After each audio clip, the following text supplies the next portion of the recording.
The swamps of Mississippi in 1895 carried a silence that was never empty. At night, the air itself seemed alive, humming with the sound of insects, the distant croak of bullfrogs, and the slow churn of water shifting beneath reeds. It was here, among twisted cypress roots and endless pools of black water, that a faint light began to appear, sometimes on the horizon, sometimes just beyond the trees. Those who saw it swore it was a lantern, swaying as if carried by a hand they could not quite see. The first reports came from hunters who knew the marsh better than anyone. Men hardened by nights in the bog, men who swore they did not frighten easily, admitted they had followed the glow and lost their bearings. Some returned after hours with clothes soaked to the waist and eyes hollow with exhaustion. Others never returned at all. A young sheriff named Charles Dyer kept the accounts in a leather-bound notebook, the script uneven where his hand trembled. He was no superstitious man, at least not by his own claim, but he wrote of the strange figure glimpsed between the reeds. Witnesses spoke of shoulders too narrow for a farmer, movements too deliberate for a wandering drunk. No one could agree on the face. Some swore it was masked, others that it was shrouded in shadow, but all agreed on the lantern. That light burned steady, golden, and patient, as though waiting for someone to follow. The townspeople in the nearby settlement of Bridge Hollow whispered the name that would take root in every household: the Lantern Man. To some, he was a trickster spirit, drawing the careless into the muck. To others, he was flesh and blood, a predator who knew the swamp's every hidden path. Dyer leaned toward the latter.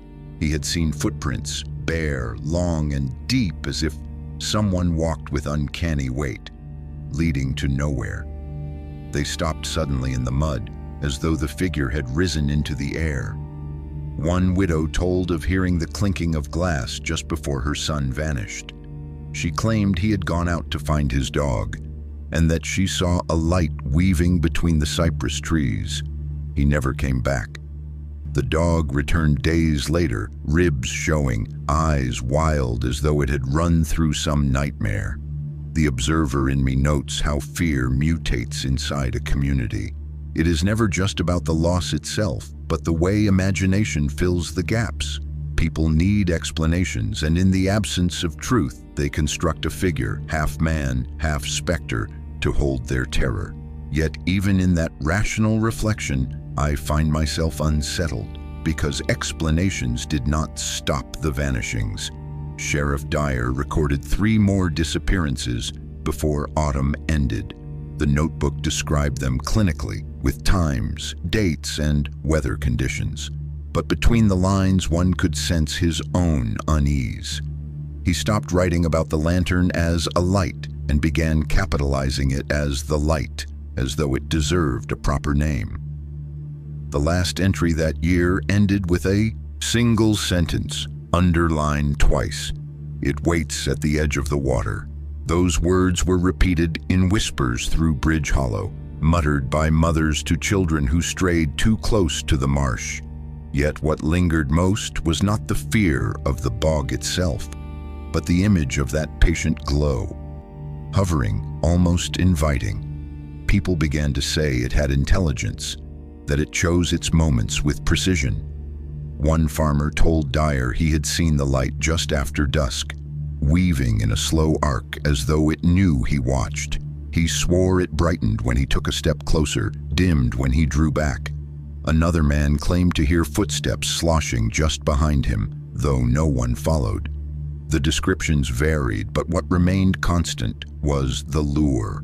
The light always ahead, always leading deeper. Animals noticed it too. Hounds that once plunged eagerly into the reeds now balked, whining at their master's heels. Horses grew restless when led near the water, eyes rolling white at something unseen. A hunter's mule collapsed in panic, refusing to move until the man turned back toward town. Dyer recorded these accounts reluctantly, noting that the lantern seemed to rattle not only human nerves, but the instincts of beasts. It is here I pause because sometimes the line between folklore and fact is blurred not by superstition, but by the weight of too many consistent voices. Entire communities rarely invent the same lie. That is what troubles me. The pattern. One evening in late November, a woman named Ellen Wade staggered into town barefoot, her dress torn at the hem and caked in swamp mud. She said she had gone searching for her brother, who had not returned from fishing. She saw the light bobbing ahead of her and thought it was him, carrying his lamp. She followed it for what felt like hours. Her voice trembled when she told Dyer that the glow had paused, hovering just long enough for her to glimpse a figure. Not her brother, someone taller, thinner, with the arm of a man but the gait of something less human. She fled, certain the swamp had tried to keep her too. Dyer grew more agitated with each retelling. His notes turned harsher, his patience with frightened neighbors thinner. Yet the more he dismissed them, the more their eyes turned against him, accusing him of knowing more than he revealed. A sheriff is not only an officer, he is the spine of a town's faith. His spine was bending. I find myself wondering where you are listening from right now, alone in a dim room, or perhaps traveling through some quiet stretch of night. If these voices of the past reach you across the years, you might leave behind a thought, a word, some sign that you too are out there in the dark with us. By winter's first frost, 5 had vanished. No bodies were found, no tracks beyond the sudden cut of those strange barefoot imprints. The townsfolk began carrying charms, hanging iron over their doors, as though metal could banish the unknown. Dyer alone continued to search the waters, lantern in hand, determined to confront what had mocked his authority.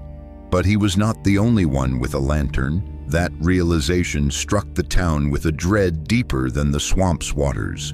On a moonless night, 2 lights were seen moving across the bog, one steady, firm in its path, and another swaying, teasing, never quite still. The watchers from the edge of Bridge Hollow knew which one belonged to Sheriff Dyer. The other, they whispered, could only be him. The sheriff claimed he had ventured farther than before, testing the marshland with cautious steps, the mud tugging at his boots as though the ground itself wished to hold him back. He lifted his lantern high, expecting the shadows to scatter. Yet instead, another glow appeared, just beyond reach, bobbing as though carried in a mocking imitation of his own. It was not a reflection on water.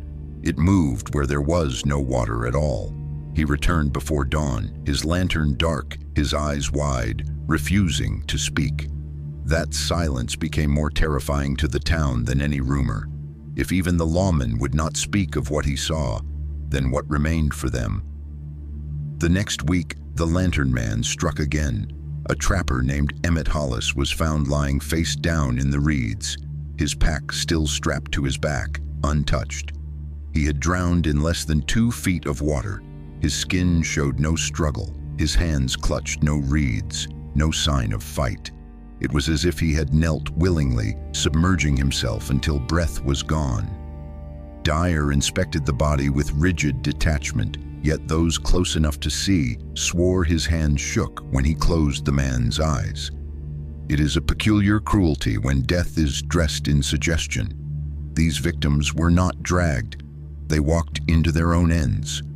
A force less physical than psychological guided them, and that unsettles me more than any weapon might. To kill by steel or rope requires strength.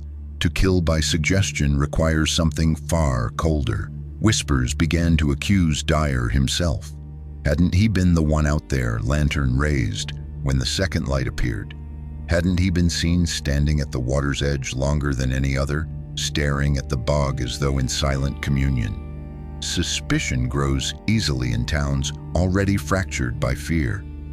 Even the most upright can be recast as villain under the strain of unanswered vanishings. The school teacher, Miss Harper, wrote in her journal that she dreamt of the light, that it stood outside her window though her house lay miles from the swamp. Others confessed to hearing tapping on their panes at night, faint as glass touched by a fingertip. These were not tales told by children, but by adults who swore sobriety. When Hollis was buried, Dyer stood at the grave, with his hat pressed against his chest, lips moving soundlessly. Some said he prayed. Others swore he muttered the same words written in his notebook months earlier. It waits at the edge of the water. On the third night after the funeral, the lantern appeared again, closer than ever before. A boy claimed to see it not in the swamp, but on the main road into town. That claim shattered what little calm Bridge Hollow still clung to. The swamp could be avoided, its borders respected, its waters treated with wary silence. But if the lantern had stepped beyond those boundaries, then nowhere was safe. Mothers kept their children indoors, shutters drawn even during the day. Men carried rifles to fetch water from wells, though deep down they knew bullets did nothing against a light. The boy, Samuel Briggs, was only 9, yet his description carried a detail too precise to dismiss. He said the glow came from a lantern hung low, swinging from the end of a long arm. The figure beneath it was obscured, not by shadow but by a kind of haze, as if the air itself bent around him. Samuel said the lantern stopped when it reached the crossroad, then turned as though facing him. The boy swore he heard his own name whispered, though no lips moved. Sheriff Dyer questioned him with rigid formality, yet his jaw tightened at the mention of the whisper. He did not write it down. The notebook he carried had begun to shrink, fewer notes with each passing week, as though words themselves had lost their power to capture what unfolded. By then, the disappearances had formed a pattern. They came in threes. First the hunter in September, then 2 fishermen in October, Hollis in November, with 2 farmhands gone days later. Each trio separated by weeks, each marked by sightings of the lantern just before. Dyer recognized the pattern, though he told no one. He paced the jailhouse at night, muttering under his breath, the lantern on his desk unlit, his fingers twitching toward it as though tempted to strike a match. Fear sharpened into accusation. Some began to say Dyer himself drew the thing to them, that his stubborn searching had called it from the swamp. His authority frayed. In church, no one sat beside him. The preacher's sermon turned oblique, verses chosen less for comfort than warning, as though even scripture bent toward suspicion. What unnerved me most in the accounts was the slow erosion of reason. A community that once trusted in law, in neighborly bonds, was hollowing out from within. Dyer had not only failed to stop the vanishings, he had become a mirror in which they projected their terror. And I cannot help but ask, did he invite it? Did his nightly vigils by the water stir something that might otherwise have passed them by? On December's coldest night, lantern light was seen again. Not in the swamp nor the road, but glimmering between the gravestones of Bridge Hollow's small cemetery. Several townsfolk swore it passed directly before their eyes, pausing by Hollis's fresh mound. Some said the earth there shifted, though none dared go closer to check. Dyer arrived late, his own lantern clutched like a weapon. He stood over the grave until dawn, his lips pale, his breath forming, clouds in the air. When questioned, he said only one thing: "It is no longer bound to the swamp." Those words, spoken by Sheriff Dyer with a hollow certainty, spread through Bridge Hollow like a sickness. They carried more weight than rumor, more menace than the lantern itself, for they suggested a truth no one wanted to face. Whatever haunted them was not tethered to reeds or water, but free to walk where it pleased. That winter, the disappearances grew bolder. A carpenter vanished from his own porch, his hammer still lying beside the half-fixed railing. A young girl disappeared while fetching kindling from the shed, her lantern left burning on the step. And always, someone swore to have seen a glow just before. a faint light at the edge of vision, beckoning, patient.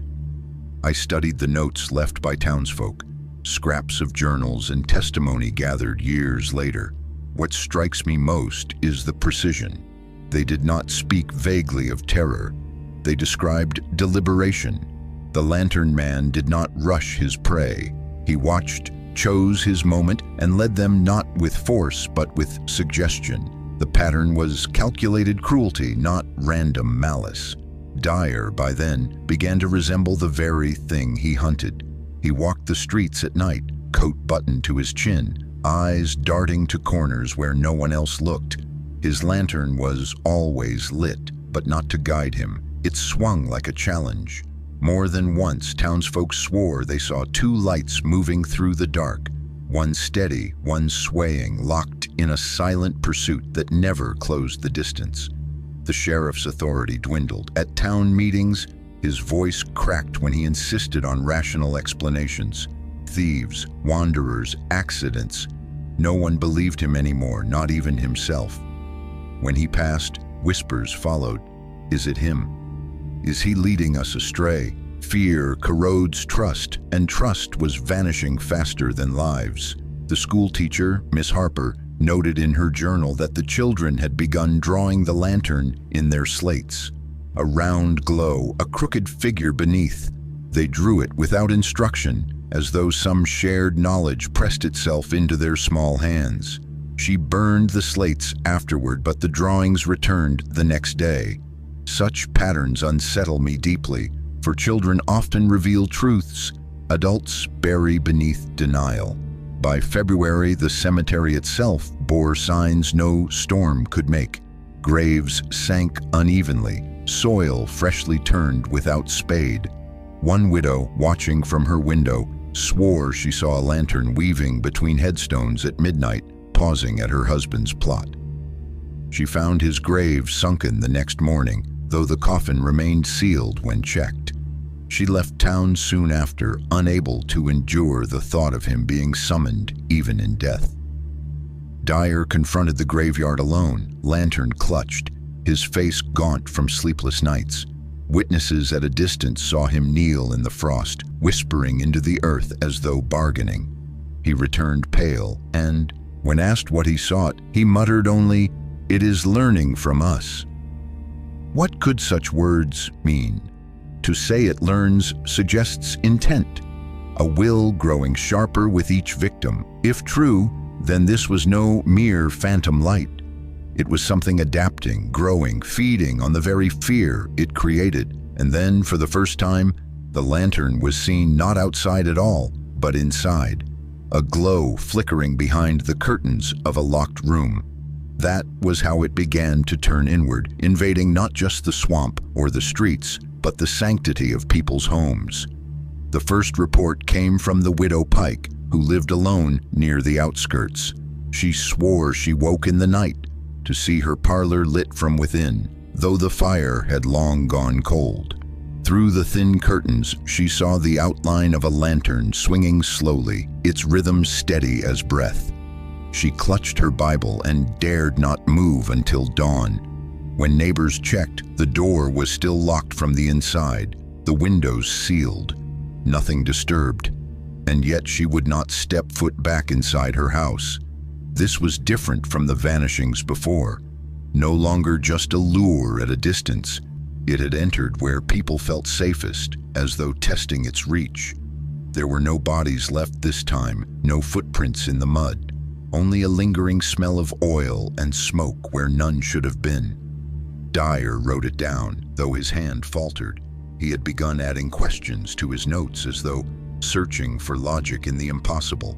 Does it choose? Does it want to be seen? Why indoors now? It is here that I sense the sheriff's own mind fracturing. He was no longer only an investigator, he was becoming the subject of his own inquiry. His sleepless eyes mirrored those of the townsfolk, yet beneath them simmered something sharper. A man confronted by the unknown either bends toward fear or toward obsession. Dyer bent toward obsession. In March, he summoned several townsfolk to the jailhouse, not to accuse them, but to question them about dreams. He asked if they had heard voices calling their names at night, if they had seen lights not just in the swamp, but in their own reflections. Some admitted they had. A farmer's wife confessed she could no longer trust the glow of her own lamp, afraid it might be his. A schoolchild burst into tears when asked, swearing he had seen the lantern in the mirror while washing his hands. The questions disturbed me most, for they suggest Dyer no longer searched for the lantern man outside, but in the minds of his people. Was this evidence of cunning on the figure's part, or of Dyer's slow unraveling? Perhaps both. For evil that manipulates perception does not just stalk its victims, it bends their reality until even safety becomes suspect. On the last Sunday of March, Dyer did something no one expected. He walked into the church mid-sermon, his boots still caked with mud, and asked the congregation aloud, "What if it already knows our names?" The preacher fell silent. The congregation shuddered, and in that silence, the bond between law, faith, and reason fractured completely. That night, 3 more vanished: a blacksmith, his apprentice, and a young boy. Their doors were locked from within. The only trace was a faint glow seen retreating toward the swamp, 3 shadows following without resistance. The next morning, Dyer left his badge on his desk, lit his lantern, and told no one where he was going. For 3 days, he was gone. The townsfolk whispered that he had gone into the swamp, swallowed by the very thing he had sworn to fight. Some hoped he would return with answers, but most expected silence. When he finally staggered back into Bridge Hollow, mud to his knees, beard unshaven, his lantern cracked but still burning, his eyes carried the fevered gleam of one who had crossed a threshold from which there was no return. He did not speak publicly, not at first. Instead, he summoned only Miss Harper, the schoolteacher, and Reverend Cole to the jailhouse. They emerged pale, whispering among themselves. The Reverend stopped preaching entirely afterward, locking himself in his home with shutters nailed tight. Harper wrote that Dyer had shown them something, proof, she called it, that left her unable to teach for a fortnight. It was a group of hunters who discovered what he had found. Deep in the swamp, tucked in a clearing ringed by dead trees, stood a shack of rotting wood. Inside were lanterns, dozens of them, hung from the ceiling like a grotesque constellation. Some were cracked, others whole, each with soot still clinging to their glass. Beneath them lay notebooks, damp but legible, filled with crude diagrams, drawings of figures with hollow faces, maps of Bridge Hollow with marks at homes where vanishings occurred, notes written in a hand that was not Dyer's. The hunters swore the air inside was thick with the smell of oil, though no lamp was lit.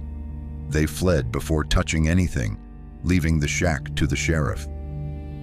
Dyer returned that night with the notebooks under his arm. He told no one where he took them. It unsettles me more than the lanterns themselves, the sense of method. This was not the chaos of a wandering phantom, but a progression. The diagrams suggested experiments, as though each vanishing had been a trial, each haunting a refinement. The handwriting was jagged, uneven, yet deliberate. What disturbed Harper most in her later writing was that some notes were signed with initials no one recognized, initials that changed from page to page. When pressed by a few townsfolk about his time away, Dyer gave only fragments. He said the shack was not abandoned but prepared, as if awaiting someone. He muttered that the lantern man did not simply kill but tested, and that Bridge Hollow had become its proving ground. His words carried the gravity of someone who no longer questioned if the thing was real, only what it wanted. The town's fear grew sharper. Some boarded up their homes, entirely living in near darkness to avoid even the suggestion of light. Others left Bridge Hollow for good, abandoning farms that had stood for generations, yet a core remained. bound by dread and the faint hope that Dyer's obsession might still deliver them from it. Late one night, a deputy swore he saw Dyer himself, standing at the swamp's edge, lantern low, whispering into the reeds. The deputy did not approach, but from a distance he thought he saw another glow answer from deeper within the bog, swaying as though nodding in recognition. And then the vanishings began again, 3 in a single week. The town awoke to a new rhythm of terror, each day opening with the dread of counting who remained. A mill worker was taken first, last seen sharpening blades late into the evening. Then a mother disappeared while rocking her child, the cradle found still swaying as though she had risen mid-motion and followed some unseen call. The third was the deputy himself, the same one who had sworn he saw Dyer whispering to the swamp. His rifle was found leaning against the town gate, untouched. Bridge Hollow's suspicion turned from fear of the lantern man to fear of their sheriff. Whispers swelled into accusations. Some claimed he had bargained with it, that his missing days in the swamp had not been a hunt, but a pact. Others swore they had seen him carrying notebooks that bore the same crooked script as those found in the shack. The line between hunter and hunted was dissolving, and the town could no longer tell which side Dyer stood on. What unsettled me most in the records is how direct the encounters became. Several families reported knocks on their doors at night, soft at first, then rhythmic, as though timed to mimic the pulse of a heart. When no one answered, a glow would linger at the window, bright enough to outline the shapes of those hiding within. One farmer, unable to endure it, opened the door with his shotgun raised. He was found the next morning in the marsh, gun unfired, his boots placed neatly beside him. The sheriff, gaunt and ragged, began calling meetings in the jailhouse. Instead of orders, he asked questions about faith, about temptation, about how far a man might go if convinced he could contain what others could not. It was no longer the language of a lawman, but of a man testing boundaries. Did he wish to stop the lantern man or to understand him? That question haunted the town as much as the glow itself. The Reverend refused to attend. Miss Harper did, and in her later writing she recalled one meeting where Dyer asked the room if they believed evil could be taught, shaped, and sharpened like a blade. No one answered. He smiled faintly, then closed his notebook as though satisfied by silence. By April, the townsfolk demanded outside help, but no message ever returned. Riders sent beyond Bridge Hollow vanished too, as though the lantern had stretched its reach past the swamp's edge. Isolation settled heavy, like a lid sealing them in. Then came the night Dyer confronted it openly. Several witnesses swore they saw him stand at the cemetery gates, lantern raised high, his voice carrying in the still air, "If you want me, take me here." The glow answered from between the graves, brighter than any torch, swaying as if amused, but nothing happened. Dyer returned home untouched. The next morning, though, 3 more townsfolk were gone: the blacksmith's wife, the innkeeper, and a child who had been sleeping beside her mother. Their doors were locked, their windows barred, yet all were gone.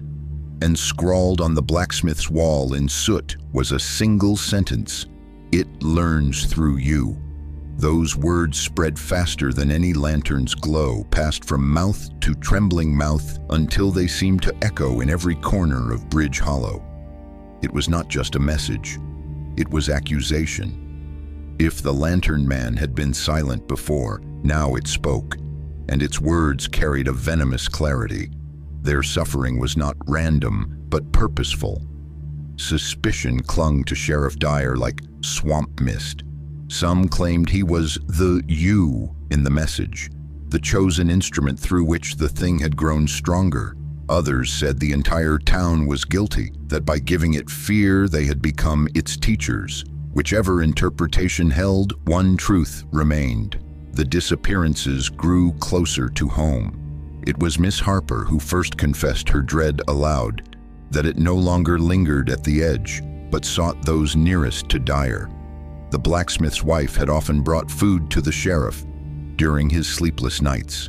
The innkeeper had lodged him when he abandoned his home for weeks at a time, and the child who vanished had been the daughter of his only surviving deputy.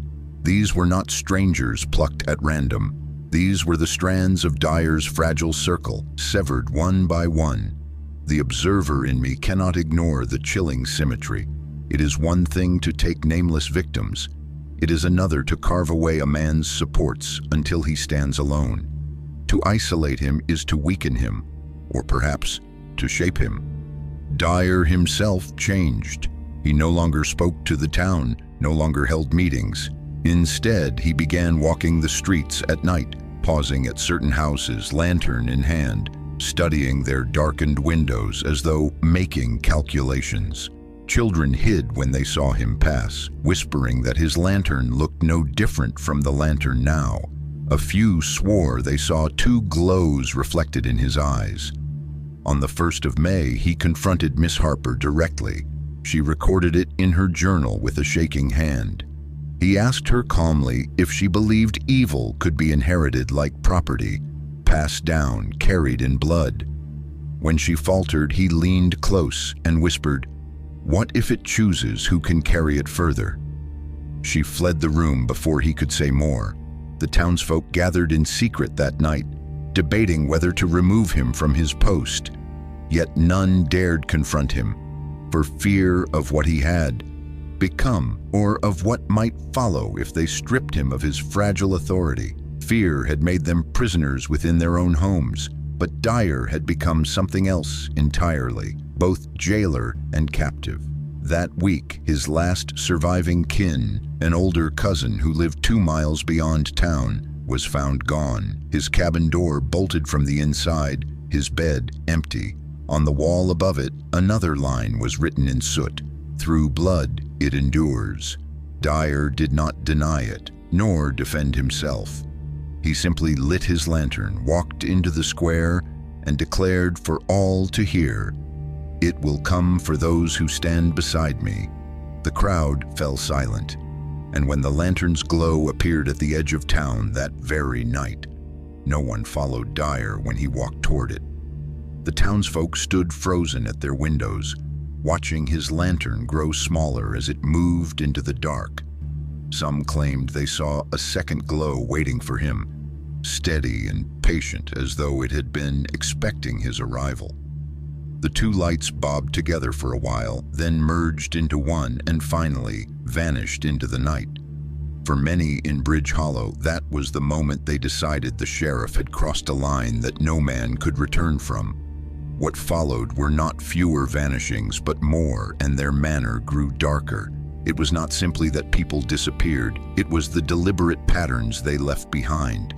A farmer's field was found with every scarecrow lantern lit at once, though none had oil. A family's table sat with bowls of soup still warm, spoons placed upright, but all 5 members were gone. Most chilling of all, the church bell rang at midnight, though no hand touched the rope, and when the townsfolk gathered in fear, they found the pulpit lit by a lone lantern, its glass cracked as though strained from within. I have read these accounts with the eye of analysis, yet no matter how clinical the notes, the impression remains the same: a will at work. The disappearances were no longer about luring the lost. They had become demonstrations. Each incident seemed crafted to unsettle, to announce that someone, something, understood how to pierce their deepest sense of order. Dyer returned after 3 nights, lantern still in hand, his face pale but his voice steady. He called the townsfolk together and spoke with a clarity that silenced even his loudest doubters. He admitted he had seen the lantern man, not as shadow but as shape, tall, narrow, its face hidden by the glow it carried. It had spoken to him, not in words but in impressions, thoughts that pressed into his mind like fingers leaving bruises. He said it tested him, offering truths twisted into riddles, asking questions of faith, loyalty, and fear. He would not reveal his answers. Instead, he began instructing the town as though he alone could shield them. He told them to leave lanterns burning at night, to set them in windows as a ward. He claimed the glow would confuse it, scatter its attention. Some obeyed, desperate for any defense. Others muttered that this was the final proof. Dyer had become its mouthpiece. What disturbs me most is the consistency of his claims. Each victim's disappearance matched an earlier note found in that shack. The soup bowls, the scarecrows, even the cracked lantern at the pulpit. It was as if Dyer had read from a script already written, each incident unfolding in order. Was he preventing more by playing along, or was he ensuring the story continued exactly as the Lantern Man intended? The town could not decide. Fear split them down the center, between those who believed him and those who feared him. Yet both sides understood one truth. Dyer himself had become inseparable from the vanishings. Whether as savior or instrument, he was the thread binding them to the darkness. Then one night, the lantern appeared not at the swamp, not at the cemetery, but outside the jailhouse itself, swaying in silence as though calling him by name. The glow bathed the old brick in a sickly light, wavering like a candle in windless air. Those who dared watch from their windows said the lantern's beam did not scatter outward but bent inward, as though it were a tunnel leading to some unseen depth. Sheriff Dyer stood within, lantern in hand, staring through the bars. For the first time, the line between man and phantom blurred. To the townsfolk, it seemed less that he faced it than that he mirrored it. That night, no one vanished, yet no one slept. They whispered, perhaps the thing had chosen its final quarry, or perhaps worse, Dyer was no longer its quarry at all, but its mouthpiece. The silence of that night was more dreadful than the screams of the others. The following morning, Dyer did not leave the jailhouse. Miss Harper, desperate for answers, approached him with a trembling voice. Through the iron bars, she asked if the Lantern Man had spoken. His reply was calm, measured, almost gentle. It doesn't need to speak. It already knows. Then he turned away, dismissing her as though her question had been too small for the weight of what pressed on him. From that day, the thing changed its tactics. No longer were the vanishings scattered across the town. Instead, the glow fixed itself near the jailhouse each night, shifting between the windows, waiting, circling, and with every dawn it retreated, leaving Dyer still alive, still inside. The people began to fear less for themselves than for what might happen if it finally succeeded, or if it failed. It is here that the psychological knife cuts deepest. To haunt a man alone, night after night, is to corrode him from within. It was not the people the Lantern Man wanted, it was Dyer. Every passing day, his eyes hollowed further, his frame weakened, his voice grew softer, yet his resolve seemed sharpened, like a blade honed by friction. He muttered in fragments, half prayers, half riddles. It waits to see if I break. It wants to know if I will join. The townsfolk debated whether to abandon him. Some argued to leave him to his fate, that one man's end might mean the town's release. Others feared abandoning him would invite something worse, that the lantern would spill into every home once denied its chosen prey. They were no longer speaking as rational neighbors, but as captives caught between sacrifice and survival. One night, a group of men tried to break him out, forcing open the jailhouse door to pull him away. They swore he resisted with sudden, unnatural strength, clutching his lantern against his chest like a lifeline. His voice, sharp and frantic, cried, "If I leave, it follows you instead." They fled, shaken not only by his words, but by the glow they claimed had flared behind him, burning from within the jail like fire seen through smoke. The next dawn, soot-black writing appeared on the jailhouse wall, scrawled from inside, though no ink or coal was found. "You cannot free him, he is already mine." The words remained scrawled across the jailhouse wall for days, untouched, as though no hand dared wash them away. They seemed less like a warning and more like a verdict already sealed. People crossed the street to avoid passing the building, yet still their eyes would drift toward its windows at night, half expecting to see two lanterns burning side by side. On the seventh evening after the message appeared, something shifted. Witnesses swore they heard shouting from inside, the first sound to break the suffocating quiet that had settled over Bridge Hollow.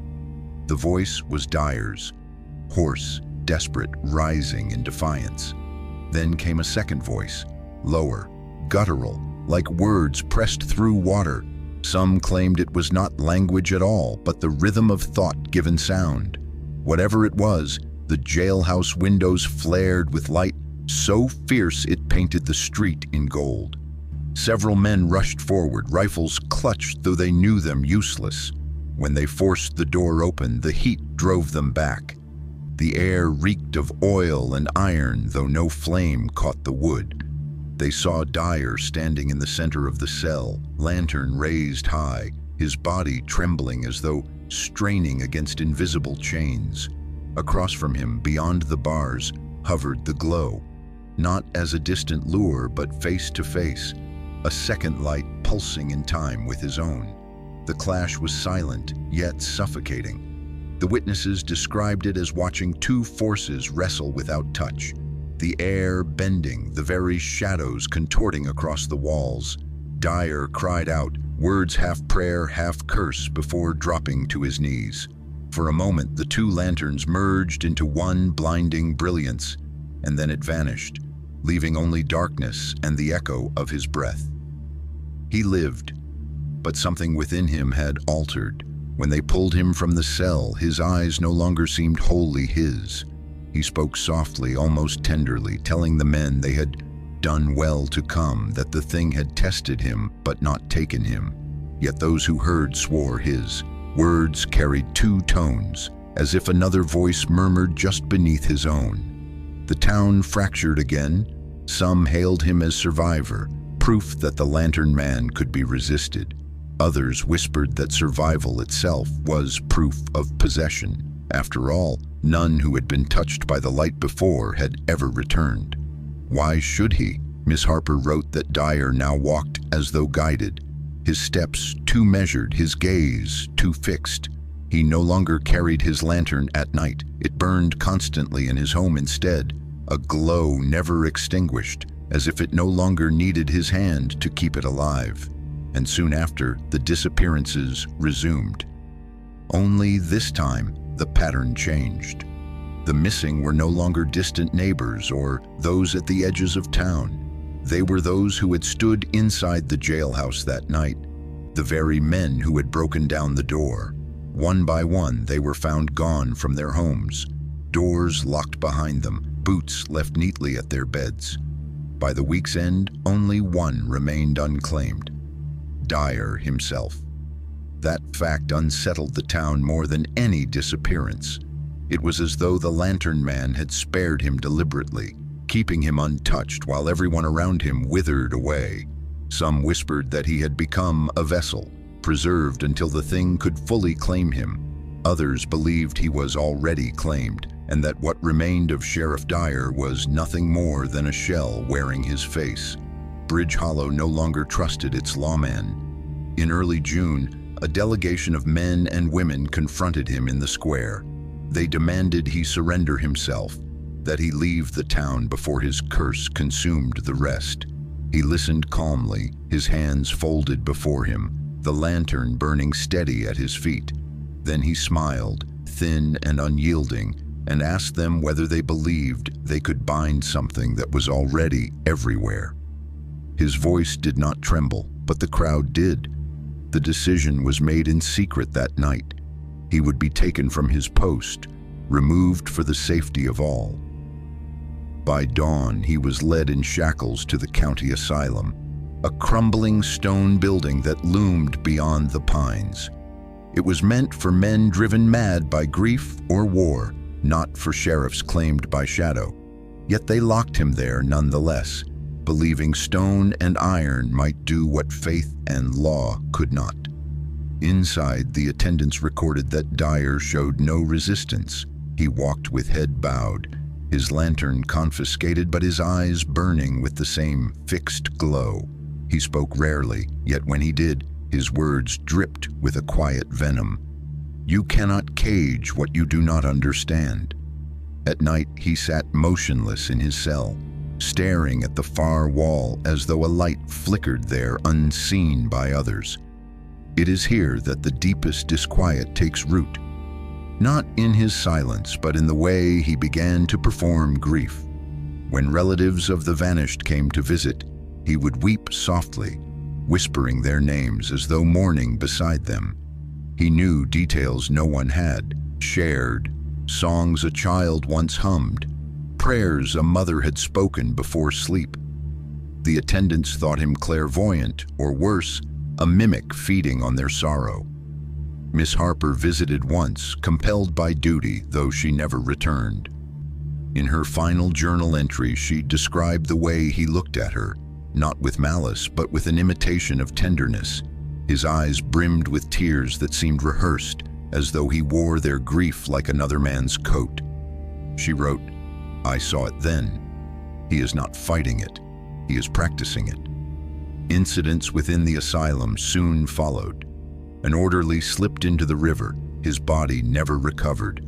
Another was found in his locked quarters, the lantern on his desk still warm, though he swore he had never lit it. The warden dismissed these as accidents, yet I cannot ignore the pattern. Wherever Dyer sat, calamity bloomed, quiet and deliberate. By midsummer, the patients whispered his name in the night, claiming a glow flickered between the bars of his cell. They said he never moved when it appeared, but his lips parted, mouthing words in rhythm with its sway. And then one morning, his shackles lay open on the floor. The attendants swore they had locked them the night before, tested the bolts, and left him secured, as always. Yet at dawn, Dyer sat calmly on the edge of his bed, wrists bare, iron cuffs spread on the stone like discarded toys. There was no mark on his skin, no sign of struggle. He only looked up at the warden and said, almost kindly, "You cannot bind light." From that day on, the asylum could no longer contain him. He walked the corridors without escort, and though the keys never touched his hand, doors opened when he approached.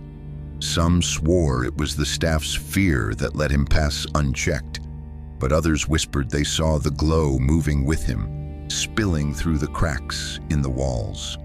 The asylum, already a place of despair, became a theater for something more deliberate. Patients began to vanish, their names erased from the rolls as though they had never existed. One woman was found wandering the halls at dawn, murmuring that she had followed her husband's lantern down the stairwell. She had no husband. Another patient was discovered standing knee-deep in the fountain outside, face tilted to the sky, eyes glazed as if watching a light invisible to the rest. He drowned without thrashing, as if surrendering willingly.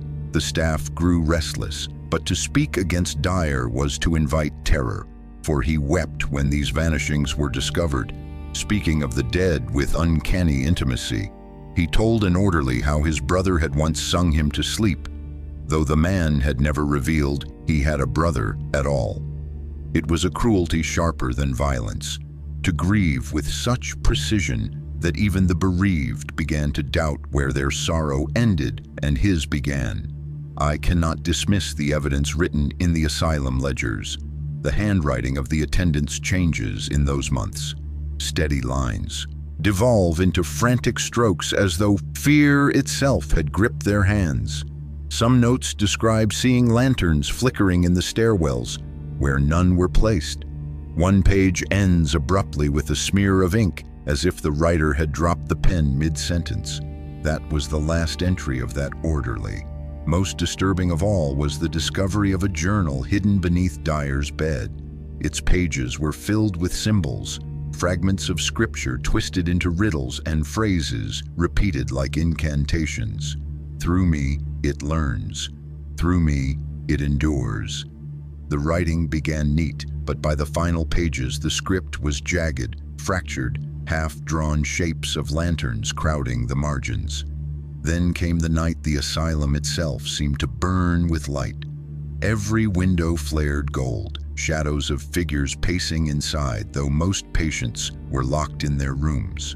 Passers-by claimed they heard the toll of a bell, though no bell hung within those walls. When dawn came, 3 patients and 1 guard were missing. In the courtyard, drawn in soot upon the stones, was a message none could mistake. "It will not stay here forever." The words lingered on the stones long after the soot faded, carried in whispers by those who had seen the asylum's glow at night. They spoke less of warning than of promise, as though the Lantern Man, or what had become of Dyer, had declared its next passage. Bridge Hollow, once the cradle of its terror, would no longer be its prison. By midsummer, the asylum was abandoned. Staff fled, patients scattered, and Dyer himself was gone. His cells stood open, the journal beneath his bed half burned, pages curling into ash as if consumed from within. No one saw him leave, but stories rose in his absence. A lantern swaying on the old road to the river, a glow at the edge of fields miles from town, families waking to find their doors unlocked, though they swore them barred. It is the pattern that troubles me most. The disappearances no longer clustered only in Bridge Hollow. Neighboring towns began reporting their own strange losses. A child vanishing from her bed, a farmer found in his fields at dawn, kneeling as though in prayer, eyes wide open to the sky. Witnesses described a light moving through the night, steady and patient, as if carried by someone who knew exactly where he was going. What became of Sheriff Dyer? Some believe he was swallowed whole, body and soul, his will extinguished by the very thing he hunted. Others claim he still walks, lantern in hand, no longer man but not entirely phantom, something between, perfected by all it had learned. The truth lies tangled in fear, but one fact remains clear. After he vanished, the Lantern Man was no longer bound to the swamp, nor to the asylum. It was free. Miss Harper, before she too disappeared, left a final entry in her journal. Her words haunt me most of all. We mistook it for a stranger carrying a light. But the light was never in the lantern. The light was in us. It only needed a mirror. Such reflections are difficult to dismiss. Evil often wears the face of something outside us, distant, easier to blame. Yet what if it grows by echoing what it finds within? Our fear, our grief, our hunger for control.